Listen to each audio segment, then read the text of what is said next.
Hello, Ginger. So glad Hello. to meet with you today. I have a question for you. I I know that on July 30th you finished closing night of being a featured dancer in The Music Man, and I'd like to just know kind of your whole life, what music, musicals, dancing has meant to you. I know that's a lot, but maybe just some highlights or however you would like to speak about it.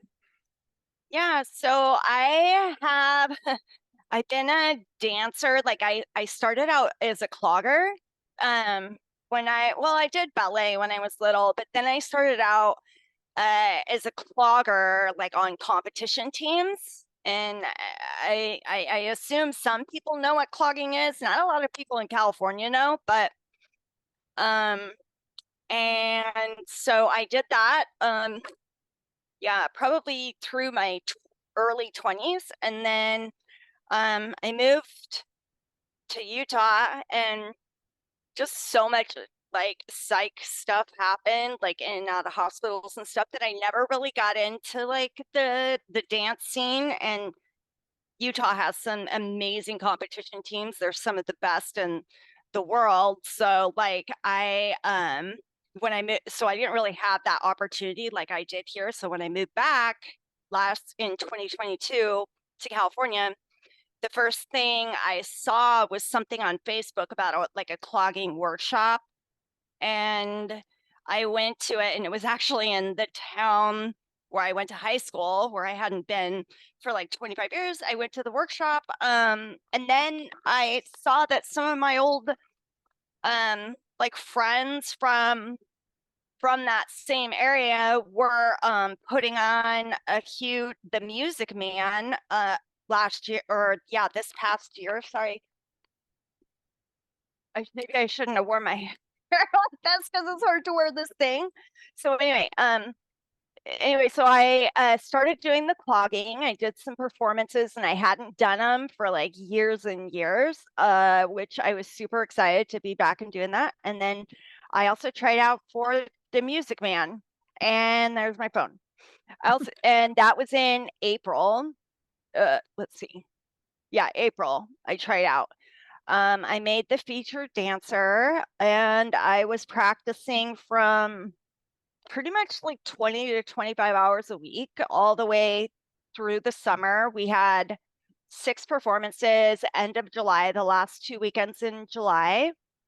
And yeah, so I kind of got to go back to a stage that I had not danced on since 1992. It's a huge theater in Oakland. It's owned by the LDS Church, but it's a community theater. And so they have like, it's a huge auditorium, very different than Utah, where they're kind of like secluded into their own, like the LDS religion has their own like own separate whatever. Here in California, they're at that, especially at the Oakland Auditorium, they're very open to like a whole range of community theater people, and that's huge here in the Bay Area, community theater. And so I was performing with some amazing people who are very well known in the San Francisco Bay Area. And so it was just a great opportunity until till I found out why my foot was hurting through the whole entire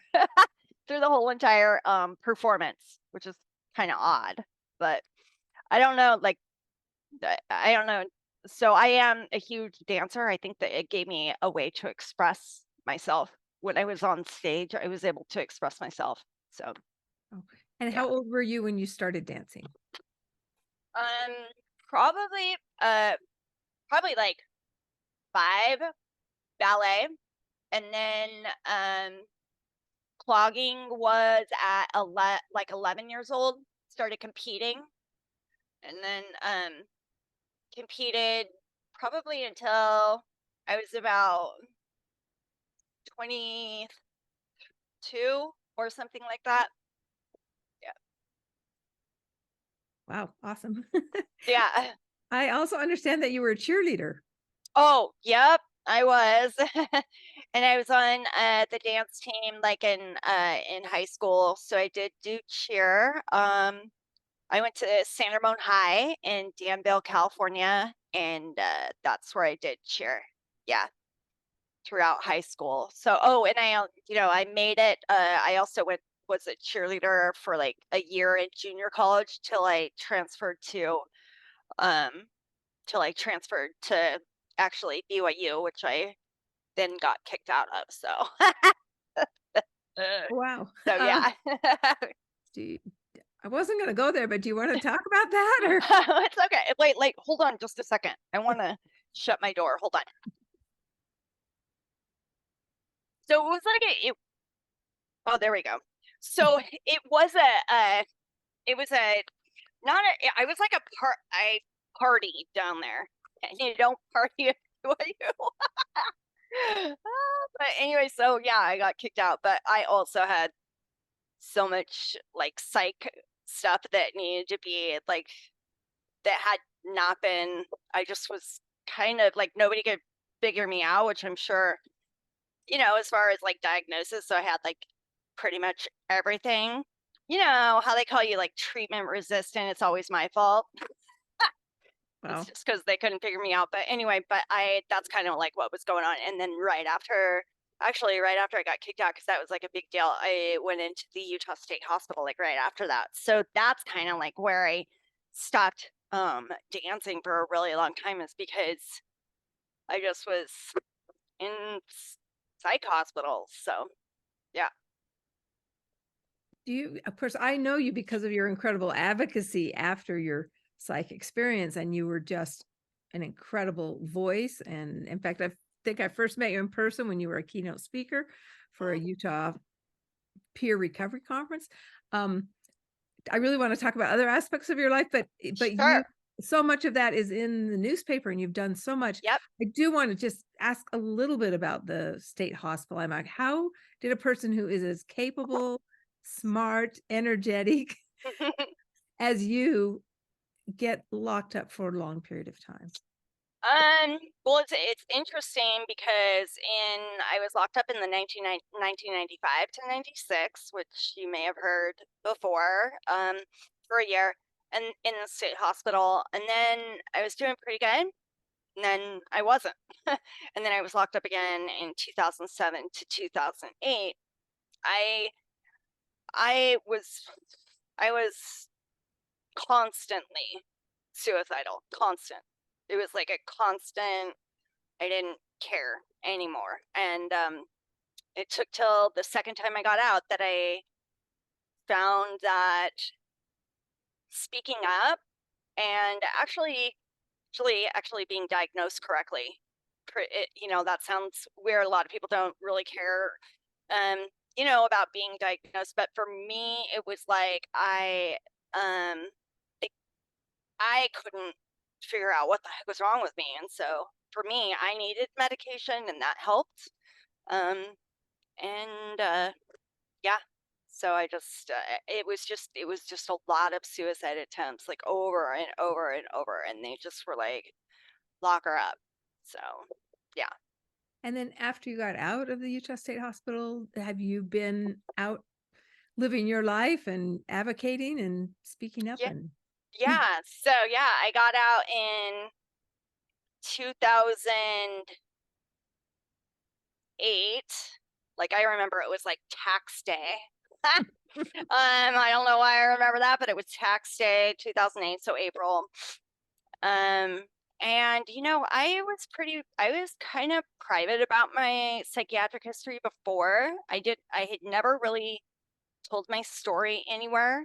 And then I met someone um who became a friend. She just happened to be the director of NAMI at that time, and they were doing a lot of advocacy at the Capitol. And I just showed up there by myself and told my story for the first time at the Capitol in front of all these people. And I remember just walking down the Capitol steps, like crying, going, "Oh my gosh, I can't believe that I just told." It was very vulnerable for me, and I was like, "I can't believe I just told my story." And then, and I was able to use it for like to create change, not like, to be stigmatized or not to be put in the hospital, or it was to like create change. And then also when I got out, I started a nonprofit with homeless youth. It was called Operation Shine America. And I had a friend who was the co-founder who walked across America to raise awareness of LGBTQIA homeless, like youth experiencing homelessness. So she walked across America and did a lot of video campaigns. And so we had a huge effect on the raising awareness of like the youth homelessness back in like 2009, 2010. It became kind of big when she walked across America. So when she got back, while she was gone, we were starting an organization called Operation Shine, and we worked with youth all over, like mainly in Salt Lake City, but all over the United States, and gave them a chance to tell their story.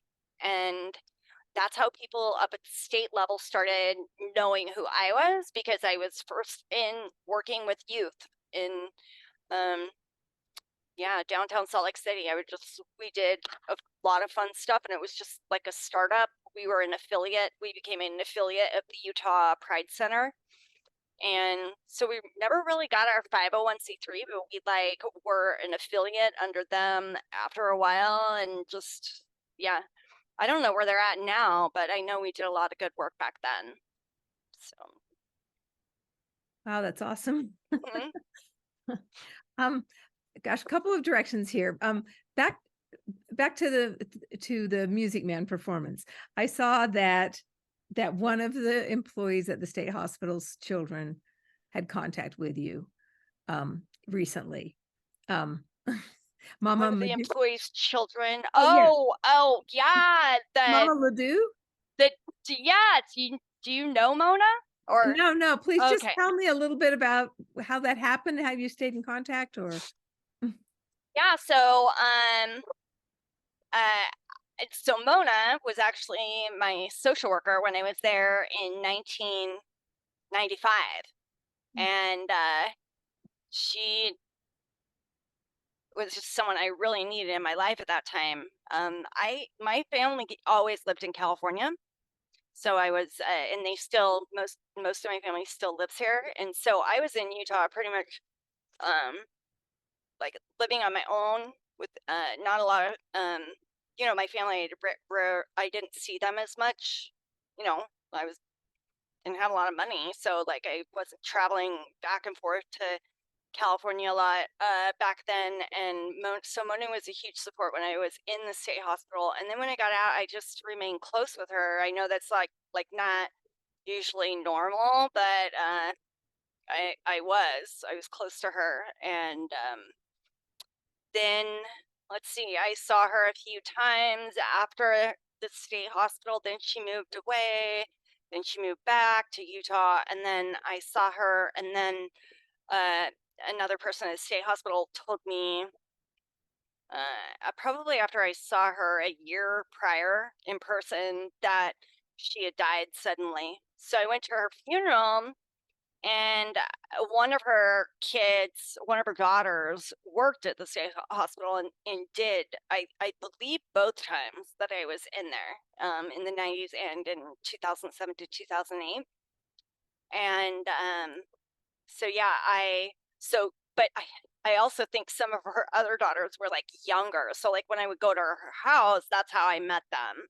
I just became close with her, and she saved like all these folders of like letters that I had written her and stuff. Like I was really big in like writing letters and cards and things like that. And she saved this whole folder, and I remember she gave it back to me like a year before she died. So when I went to her funeral down in Provo, um, I thought, there's nobody there who were actually her patients. And so I got up and I just, they asked for, people who wanted to get up and speak, and they were like, no, no, no, we need to let Ginger speak. So I went up there and I spoke, and I kind of like told some really random stories that nobody like, that I just how out of control I was, like, and just how she always like stayed constant in my life, kind of like, even those, oh my gosh, I am not, I'm telling you that I went like AWOL from the state hospital probably so many times. And one time I somehow broke out and flew to California. I don't even know how I got here. And then the state hospital flew me back. And then, so I was telling the story at her funeral that when she picked me up at the airport, I was trying to jump out of the car on the freeway and she was like freaking out, but she was like past military. So she was like this tough broad. I don't know, but she was tough, but she was also so kind. And so that's how I became close with her family again. They just were like laughing about that sounds exactly like my mom and, and stuff like that. So that's kind of how it was. Wow, that's Yeah. incredible. You also mentioned some other people who came to the musical, including high school teachers or a high school and middle Yeah. school teacher. Yeah, it was my high school dance teacher. She kind of like made me have a love for she loved that I could clog, so I was always in the dance shows at the end of the year doing like, duets because it was very original in California. Nobody really clogged here. In Utah, it's a huge thing. It's bigger in Utah, clogging. Like pretty much everyone knows what that is.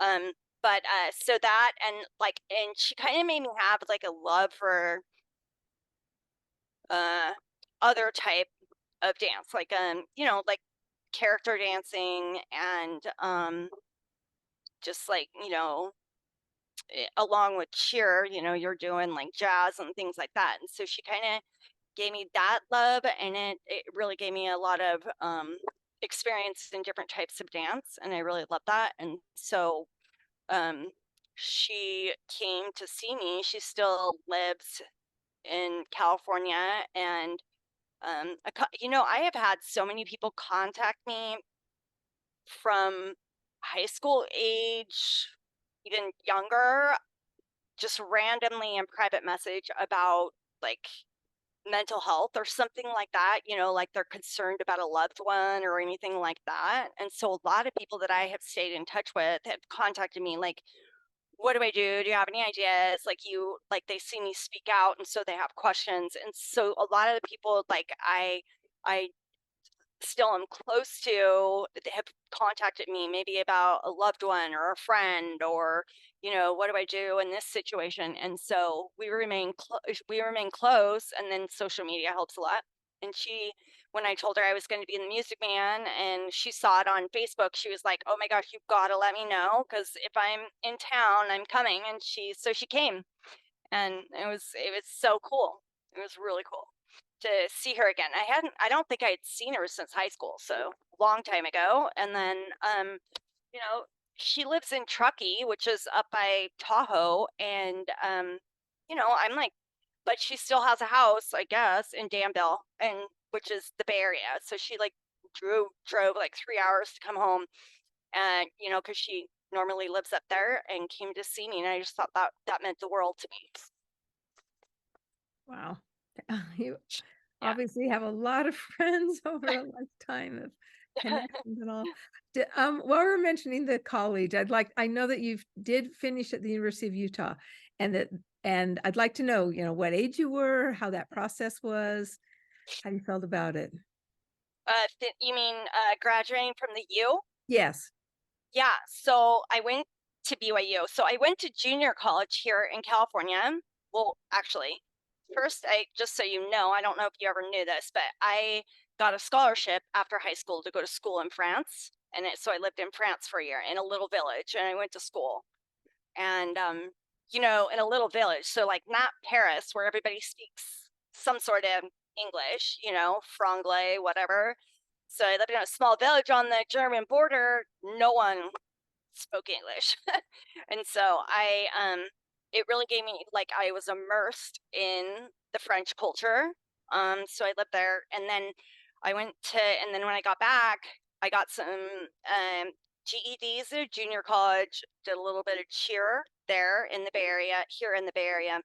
And then I went to BYU, got kicked out. And then I had like when was I kicked out? Maybe like 1994, 95 I was kicked out. And then I didn't go back to school. I went to the U and I was so sick that I couldn't finish.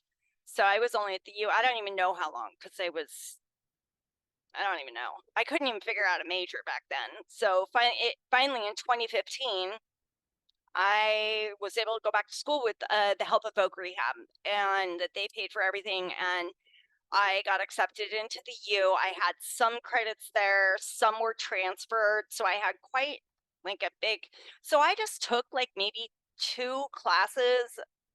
I decided on a poli-sci major after everything. It was pretty easy after all the advocacy and stuff. To me, it was like it was that part I was able to get straight A's in was the political science part.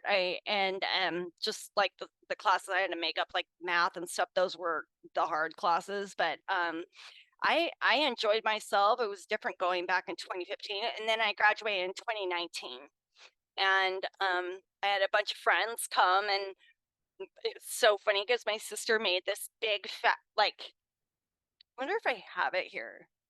I don't know if I do, but she made this big, like, image of my head so that everybody in the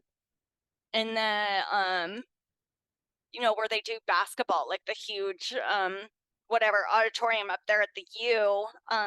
So everybody, all my friends could find my family and like cheer for me and like sit together. So they came walking in with this big fat head of mine. And after I graduated, I'm not shy.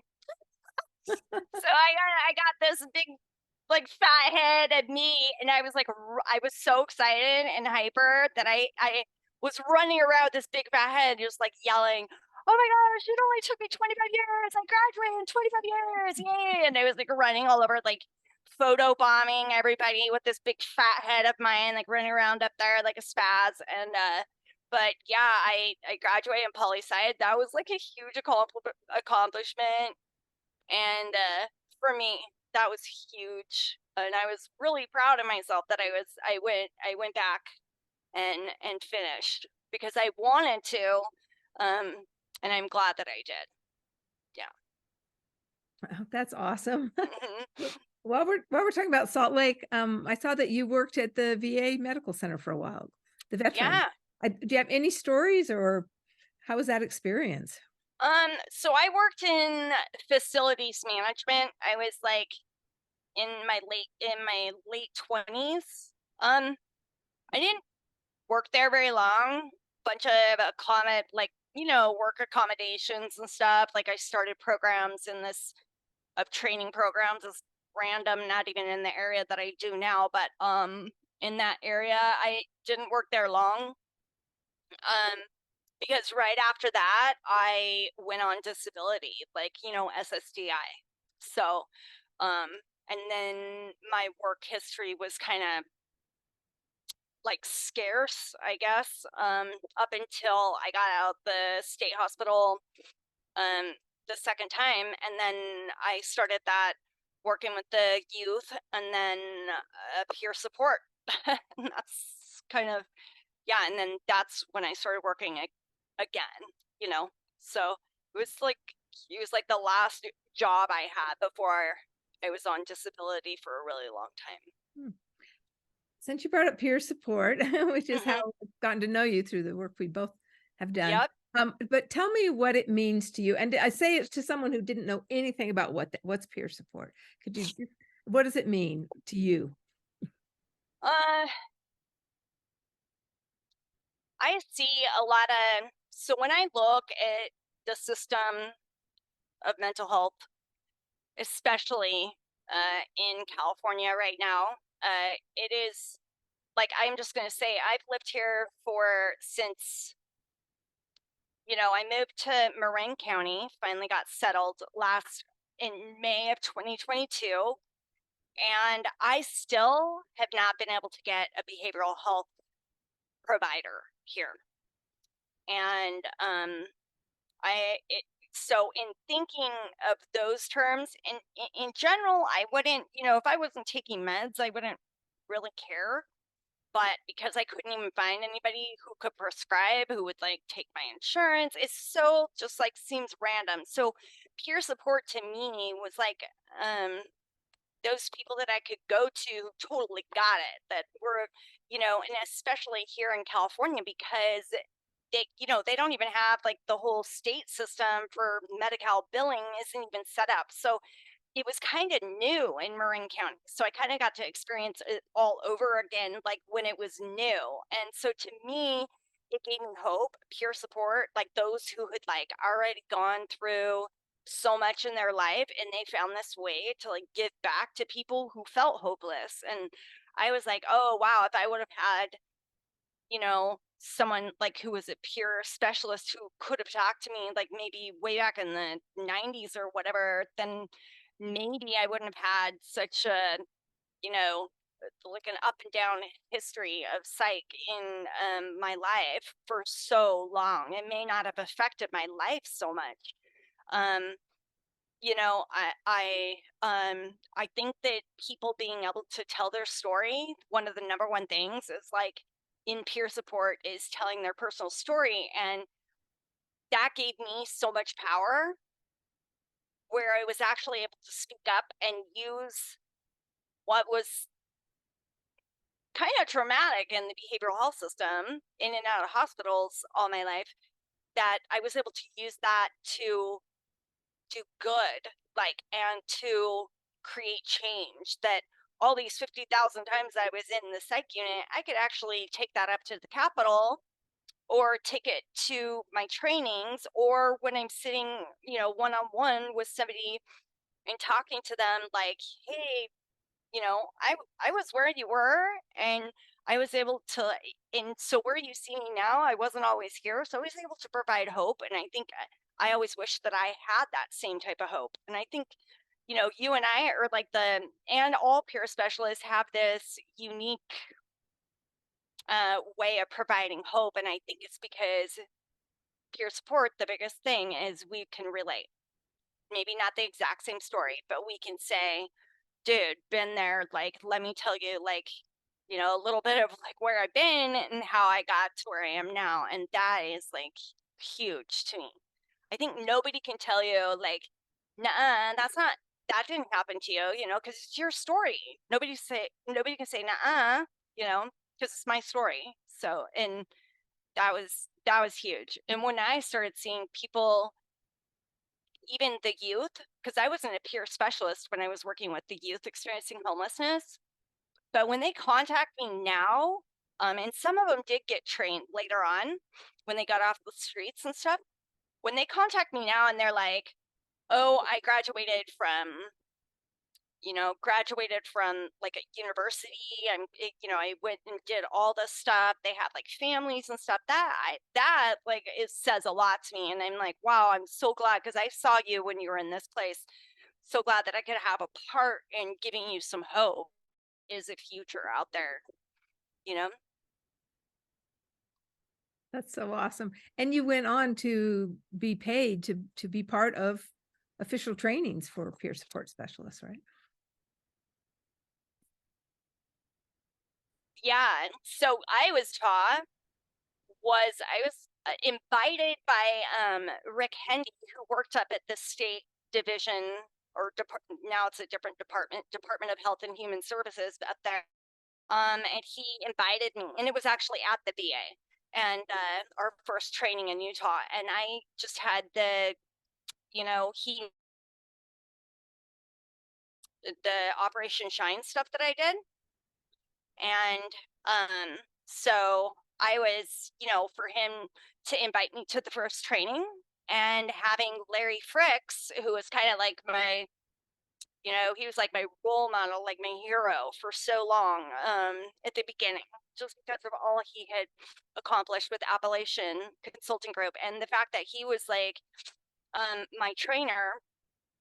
And um, he just, I don't know why, I just really connected with him and Ike. And then I was still, because of that, the state put me in charge of the state task force as their chairman to set up the whole Medicaid billing for the state of Utah back in 2011. And that gave me a chance to work with state leaders, people like doctors and social workers and people with lived experience from all over the state to create this peer support program in Utah. And that gave me a lot of, I feel like a lot of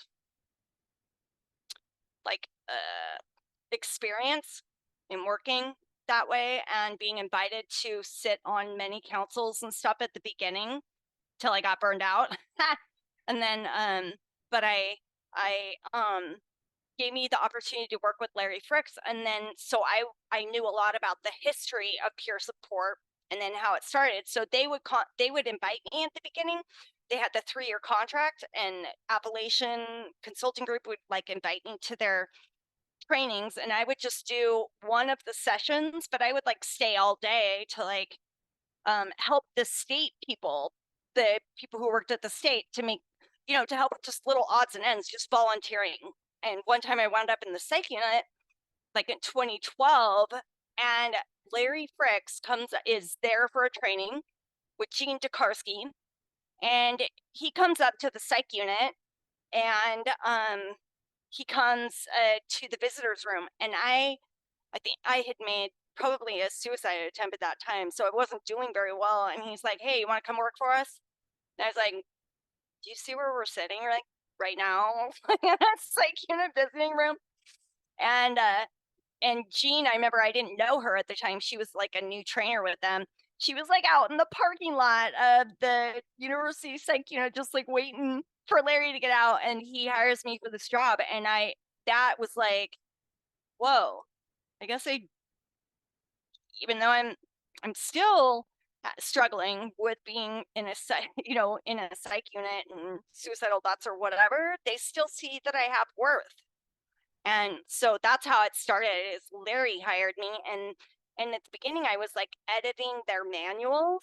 I was like, any publication, anything that was written, any article, pillars of peer support, any training, any, whole health action management, any of that, I was editing all of their manuals. And then they asked me to be a trainer in training. And then that's when that happened. And so then when they left after the first initial contract was up and Utah State University got the contract, nobody knew. Whoever got the contract, they had never done peer support, and somebody just passed along my name and said, "You need Ginger to help you set up this Utah State program that now had the contract." And so we used Appalachian's training curriculum because they gave me the rights to use it as one of their past trainers. And so then I became paid, and I started working. So I was their lead trainer, and I set up that whole program. Since then, there's other programs going on, which I'm really excited about. They have a lot of stuff for substance use and all of that kind of stuff. So they've got a lot of opportunities up in Utah, and that's really great. Wow, nice. Well, you're speaking about jobs. I wonder if you want to speak about, did you have any jobs when you were younger, teenage years or earlier Yeah. years? Have you ever heard of Long's drugstore? Sure, yeah. I don't like that. I mean, I think they all turned into like CES or whatever.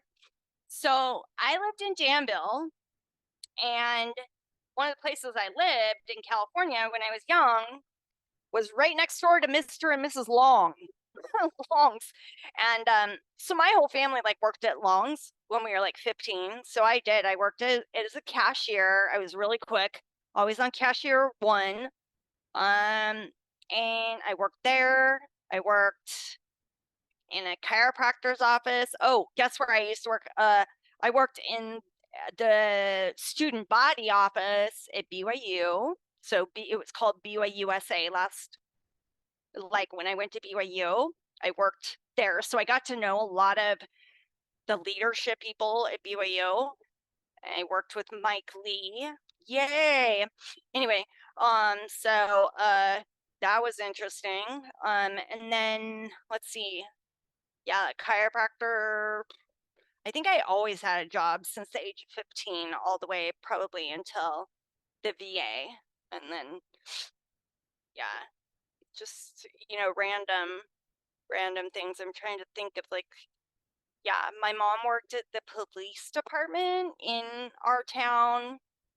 And so I did a lot of volunteer stuff because she was in charge of the volunteers. And so I did, a lot of stuff at the city level and stuff like that.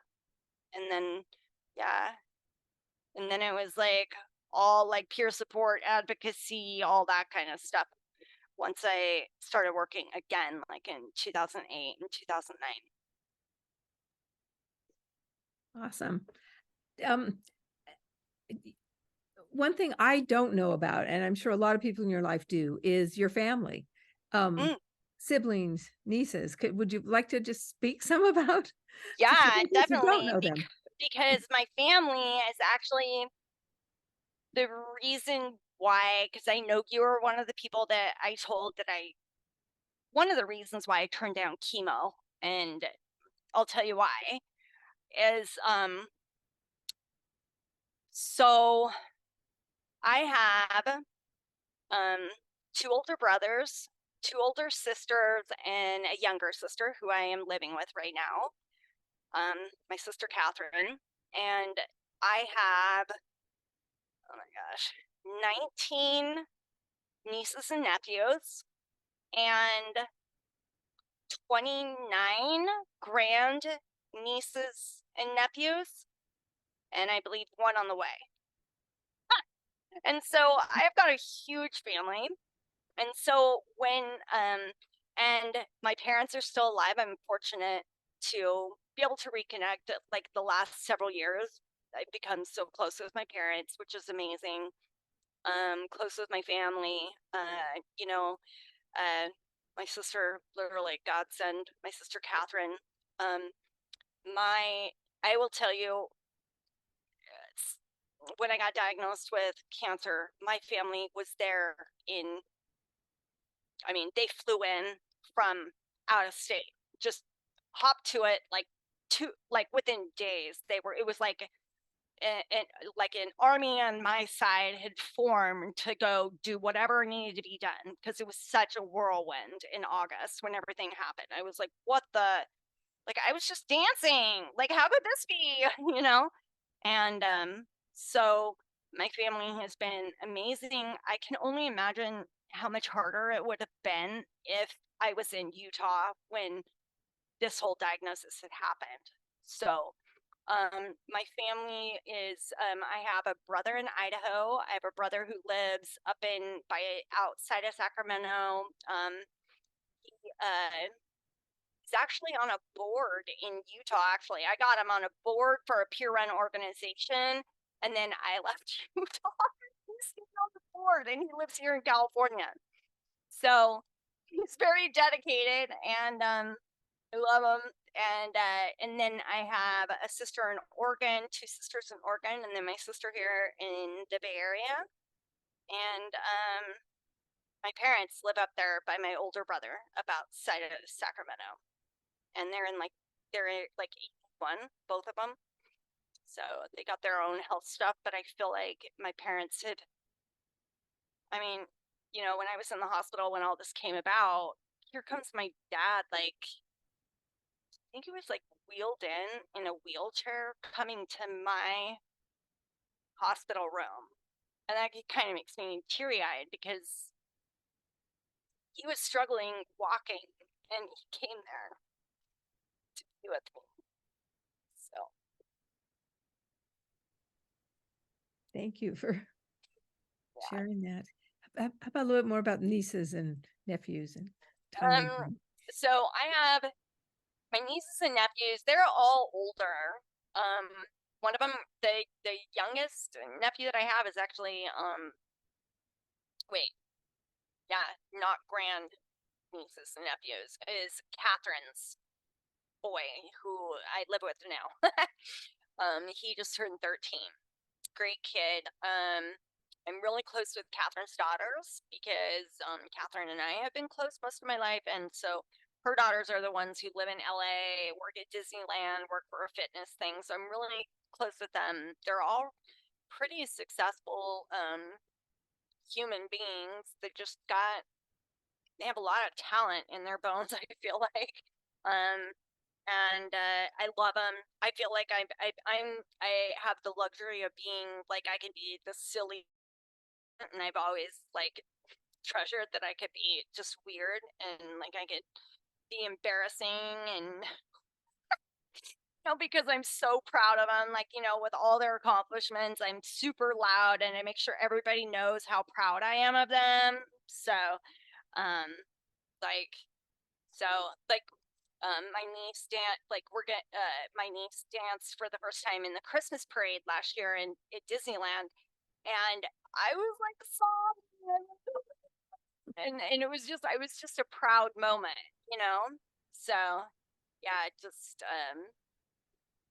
yeah um yeah, I have so many. A lot of them are in finance, my nieces and nephews. But they're just very talented people. And some of them I don't see very often, but the ones in California I do see. We're pretty family oriented, and that's another reason is because with chemo I would have been sick and I would have had to isolate, and I wouldn't have been able to go to like holiday anything because I would be sick and isolated. I couldn't be around people. And I have such a huge family that just a family event can be like a huge social gathering. So it's like, yeah, no. And my quality of life is being able to spend quality time, not I'm sick in bed and, you know, hope I can see you someday you know, when I don't even know if this is going to even work for me. So yeah, my family means a lot to me. Been very supportive of me. Awesome. You mentioned Disneyland. You want to talk about its role in your life? What's so weird is that I wasn't really a huge Disneyland fan for a really long time. Maybe it's because I just never had the money. But then last year, when I turned the big 50, which a lot of people don't know that I'm 50. But when I turned that, my sister took me to Disneyland, just me and her. We went by ourselves last year, and I fell in love with Disneyland. And then the fact that my niece worked there, it was like even just like a big thing. I just felt like I think also because I'm a huge Star Wars fan, and so I'll just say like here we were. So like in August, this is how my mind was thinking.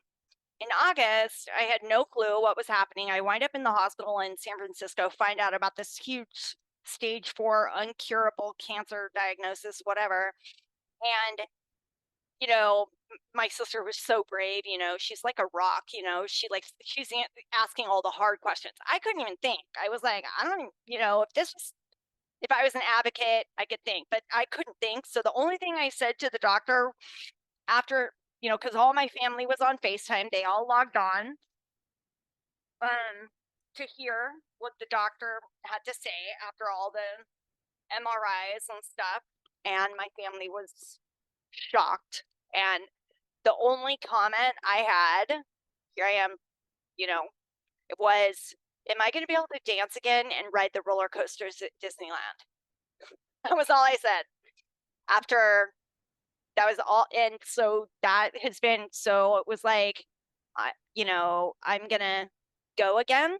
And that was been kind of like my goal. So now I have a bunch of friends who are meeting me there this week, just, showing up. Or I have a cousin, my brother, my brother and his wife are going with me. My sister is going. So my nieces and nephews and, their boyfriends or whatever. And then, yeah, we're just going to go have fun at Disneyland. Who knows? I'm not going to be able to ride all the fun rides like I thought before, but I'm going to it makes me happy to be there. Just, yeah, just gives me a good feeling. So I'm like, that's like the only thing I could think of was, am I going to be able to dance and am I going to be able to go to Disneyland? So yeah. I know you also have had at least one dog, maybe more than one, that's been a big part of your life. Would you like to speak a little? Yeah. Yeah. Actually, I had Haley when up until 2011, and then a niece who everybody knows because she went with me like everywhere. Um, she was a pretty popular like little dog, a niece. And she died in June. I feel like she kind of like knew, like, because it was sudden. It wasn't like, oh, she was sick, like, severely sick for a long time. It was just kind of like she got this cough, then it was so bad that I had to put her down, and because I didn't want her to suffer, but it was almost like she knew like something was going to come up that she wouldn't, and because she was always there taking care of me and stuff like that. So I think, um, and anyway, but yeah, I had Haley who used to help out with the youth experiencing homelessness. I would not have gained the youth's trust without my first dog, Haley, because I used to go down to Main Street and just bring my dog because it was hard to get the trust of the kids on the street. So I just went to where they were and brought my dog, and they would be like, um, "Can I pet your dog?" And that's how it would start. So my dog had this huge, and I was able to get their trust and work with them and speak with them because of my dog. And that was the first time. And then with the niece, she went to almost every single training that I did, even, when I did the alternatives, she was there. So, um, yeah, huge part of my life, probably because I, never had kids of my own or whatever. So my dogs were like my kids, and they helped me. I can't even tell you how much. They probably saved my life more than, you know, 10 times. They probably saved my life. Yeah. So, Wow. Um, how about a little about the role of flowers and gardens in your life? oh, let's see. So, I think when you move to California, and especially Marin County, where the weather is pretty mild, it's right on the coast. Um, I, just I really, you can't help but like Marin County, especially. A lot of people move there because of how gorgeous it is. I mean, a lot of people don't have the money to move there. I do because I have housing. But it is probably one of the most beautiful places to live in the Bay Area. And so I think I got this little patio and stuff like that. And I just started, and then I started taking like nature photos and stuff like that. And because there was so much nature, the coast and the mountains and things like that, the big redwoods all around me, and the big Golden Gate, everything, all that's in my county and stuff. And so yeah, I was just amazed. And I think that's what I mean, I started really loving nature and taking photos of nature too. So I don't know. It didn't really have that, because in Utah I always lived in places where I couldn't have a garden. Like, even the last place I lived, I couldn't have anything on my patio, no plants, no nothing. So when I finally moved to California, I had this, like, I just love them now. And I moved all of my plants over to my sister's. So I'm the plant keeper here. Yeah.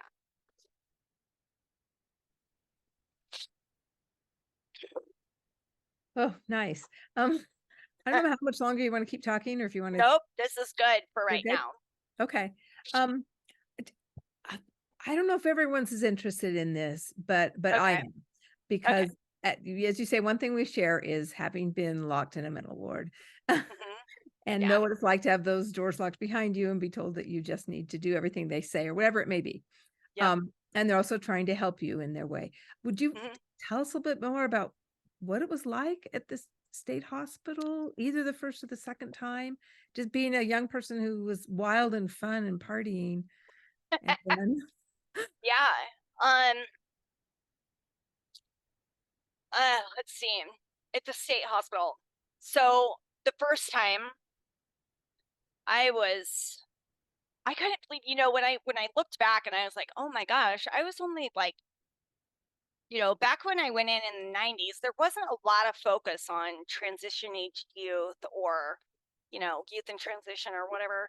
Um, and so it was just kind of like, you know, you're an adult once you reach 18. That's that. There was no really like transition or help at all. Um, and then I looked back and I'm like, oh my gosh, I was like only 21 or 22 when I went in and to the state hospital the first time. Um, and the first time I feel like I was so young.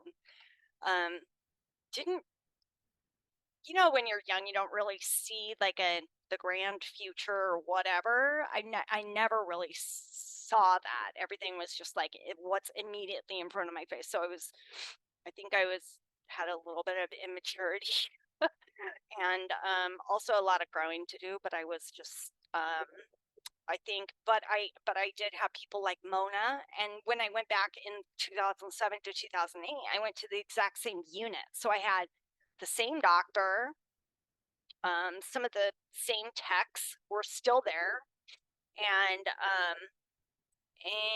I, you know, in 2000, whatever, 1995 or whatever, my main goal was just like, um, my head was in chaos, so I was constantly running away, like constantly. That's all I cared about was just get me out of here. So I was constantly running. So I don't know how therapeutic it was. It wasn't really. But then in 2007 to 2008, I of course I wanted to get the heck out of there. Like, you know, like anybody else, it freaked me out being there. Um, but I think that I also I don't know, like I think one of the therapeutic parts is like that they asked me my opinion. They created like this consumer back then I thought I didn't even know what a consumer was. That's what they called it, you know, that you know, now we say peers or whatever, but a consumer board of the hospital, and I just remember they, you know, wanted our opinion. And I thought, what's this? Never heard of any doctor or anybody wanting my opinion. It was all about like force you to do this, force you to do that. And they actually wanted to hear from me. Although minute and things like that. And I was literally scared to death, like paranoid every day. Hid a lot in my room. I felt like in its own unique way that little time that I was able to use my voice to say, I don't like this, or, you know, this is very therapeutic, or maybe you could change this, or, you know, I do like this part, or whatever. Just having that small amount just gave me a catapult into maybe there is something for me on the outside that's like not this, not not being in and out of the hospital is my life, which it kind of was just my life going in and out, in and out. And I think that just asking what I thought catapulted me into I want to speak for all these people here who are don't have a voice when I got out. So Just tell me some things you can remember that they wanted you to do that you said, you know, they told you what to do rather than asking you. um well, I remember in the 90s, like I was forced you know, I had disordered eating, and so they like forced me with a tube down my nose back then.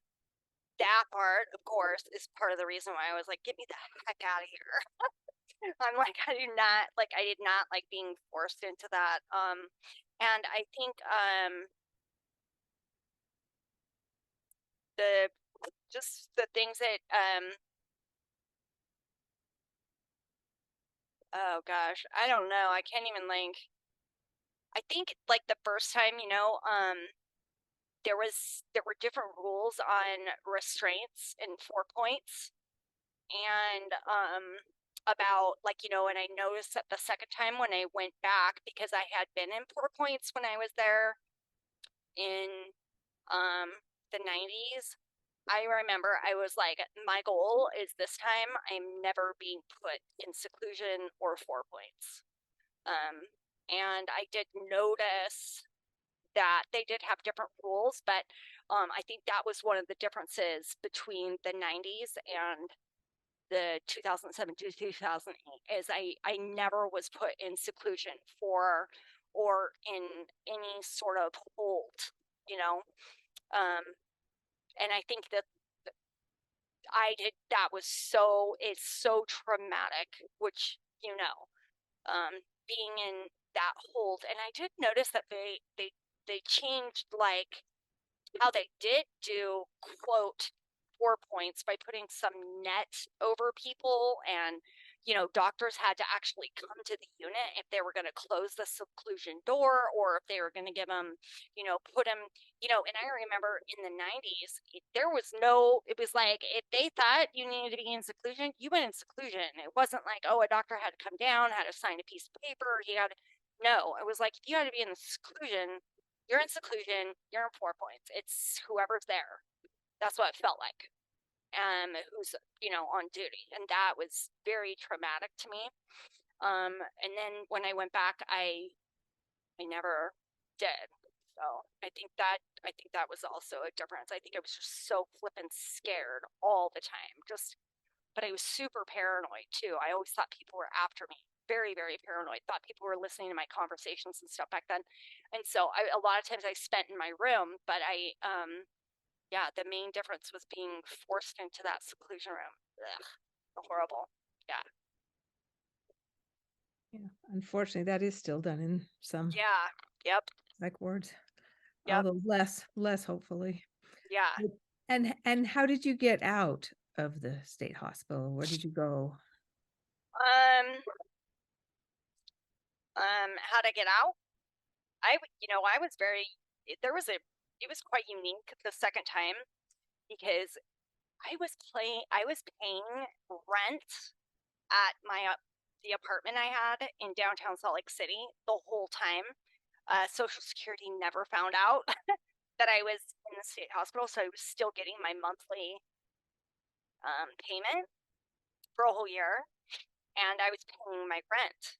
And so I had a place to go, which is a huge barrier to the people who are in there now because they don't have a place to go when they get out. And so there's this huge backup to get in, and they're sitting in psych units for months at a time to even get in. And then there's a huge waiting list to get out because they have no place to send them. And I was in some random, like, somehow nobody noticed in the government agencies or housing or whatever that I was in the hospital. And so I was paying rent and I had a place to go. Although it was very dusty and disgusting and gross when I got out, I was just sitting there, I was still paying rent. So that's how I got out. And then, of course, like had to do all the stuff the doctor told me. I was on like 21 different medications when I got out. So, yeah, the second time. So, 21? yeah, We call yeah. that polypharmacy I nowadays. know. Yeah, yeah, yeah. It was like, I remember because I wound up in a site, like an ER or something like that. And I remember just being behind the curtain and these other ER doctors going, what the heck? This girl is on 21 medications. Like, they're like, what doctor did this? And that that doctor was kind of known for what we called snowing people the minute they got in. So, yeah, that's what happened. Wow. And you don't have to answer, but I assume you're not on 21 meds at this point. No, no. And what is so cool is that since I moved to California, I've gone way down on almost all my meds, like tons, which is, that has to do with me working in the system, self-care, and having my own sense of worth. And for some reason, I didn't need all those medications. And I've gone way down. Most I don't even take anymore. And then one, I was on 600 milligrams, and within like 8 months of living in California, I was on 100, and I stayed there. And I'm proud of that because I was on such a high dose for so long, and I'm proud of that. So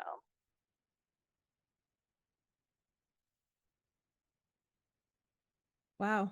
mm, um, and you know, you don't have to answer any of these questions, but I wonder how your family felt about your being locked in the Utah State Hospital and that experience. And they were in California. yeah. Um, I'm yeah, I don't know. Like they came and visited me, but there was like a separation of me and my family for a long time. I didn't really tell them a lot of stuff. So my whole life was like going to therapy and doing whatever the psychiatric people told me to do, being in and out of mental health or whatever court, whatever that is, like, where a doctor's in charge of you. I don't know if it's called civil commitment court or mental health court, whatever. It wasn't, just because I had been in and out of psych units. So I was always on these like holds, and doctors were like in charge of me. That was like my whole life. And like, a lot of people don't realize that psych units are not necessarily therapeutic places to be. And so, but I don't know. I really don't even know how it was because I was up there, but they did come up and see me and things like that. So, yeah. I certainly, my experience was this like it was not a therapeutic place, although I sure made friends in Yeah. fellow patients, Yeah. um, fellow people. It was like, oh my goodness, the stories of what these people have lived through and who they are. But can you Yeah. tell me what is therapeutic for you? What do you find meaningful? What makes your life? Dance, I think connecting with people, nature, animals, um, Disneyland. I think, there's sometimes where I don't even like, even just talking takes, especially now, takes a lot. And I had to learn that like self-care, my self-care had to come first. And I'm so glad that I learned it before I was diagnosed with cancer, because I was a kind of a people pleaser. Even though I was very outspoken, I was still kind of like, oh, am I doing what they want me to do, kind of like and I just feel like I don't know. I can't even remember what I was just saying, but I can't remember what I was just saying. Oh yeah, just self-care. And so like the fact that I was able to even realize that sometimes just talking is too much for me, because like even when I first became a peer support trainer, went on I always taught the really hard sessions like trauma informed care, facing your fears, just very the one that took a lot of mental capacity to be able to like teach it and to be in the class at times. And so sometimes when I would get home, I'd literally just lay on my bed in the dark and with no sound. I couldn't handle, and I realized that, because a lot of the work that I do is talking to other people, connecting, trying to tell them, why I think this is a good or bad idea or whatever, or speaking in public or whatever like that. I realized that I also had to have this time of, where I was just silent. And one of the other things that I do too is I draw, and I have those, those little mandala, that you just color in really intricate type stuff. Yeah, I do that kind of stuff too for my care. But yeah, but I think that's all I have for now. Oh my Okay. gosh. Yeah. Ginger, I just want to say, I I've known you in so many different, in a different way, in the role of your training and Hmm. speaking on mental health things. And you've been such a passionate, exuberant light for so many people there. And it's just an honor to get to learn more about Thank what you you've done so and much who you for are. And doing this with me. Yeah. thank you. Yeah.